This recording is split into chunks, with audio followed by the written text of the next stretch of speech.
వాళ్ళు మందలించబడతారు. కానీ మాట తప్పిన వాళ్ళు, వాగ్దాన భంగం చేసిన వాళ్ళు వాళ్లే ఘనంగా ఊరేగటం అనే ఒక విచిత్రాన్ని ఈ రోజున ఆంధ్రప్రదేశ్ చూస్తుంది. వెంకయ్య నాయుడు గారు ఈ 5 రోజుల నుంచి అసలు ఛానల్స్ ను, టీవీలో ముట్టుముట్టేసి మొత్తం ఆయనే వాటిని కమ్మేస్తున్నారు. ఏమంటే నా మీద దుష్ప్రచారం చేస్తున్నారని.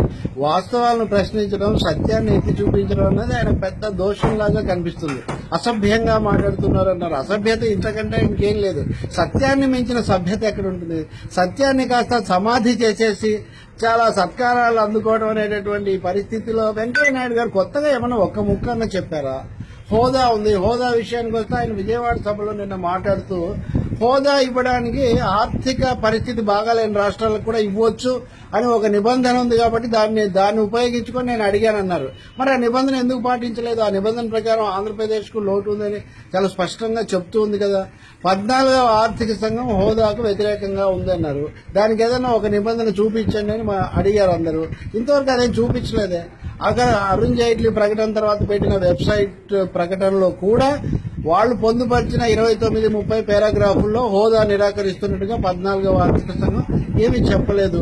కాబట్టి కొండంత అవాస్తవాన్ని తీసుకొని వచ్చి దాన్ని మాటల గారడితో మభ్యపెట్టాలని చూడడం పూర్తిగా అనుచితమైంది, చాలా అభ్యంతరకరమైన విషయం. పైగా ఎదురుదాడి చేయడం, సమర్థించుకోవడం, లేకపోతే నేను ఇంతకంటే చేయలేకపోయాను, గత్యంతరం లేకుండా పోయింది, నేను తెలుగు ప్రజలకు క్షమాపణలు చెప్తున్నాను వేరే విషయం. తెలుగుదేశం పార్టీ దీన్ని ప్రశ్నించే బదులు ప్రశంసించడం, ఆయన ఊరేగించడం, ఊరూరా సభలు పెట్టడం, నిజంగా ఇది తెలుగు ప్రజల యొక్క, ఆంధ్రప్రదేశ్ ప్రజల యొక్క విఘ్నతను చాలా బాహాటంగా పరిహాసం చేస్తున్నటువంటిదిగా మనం భావించాల్సి ఉంటుంది.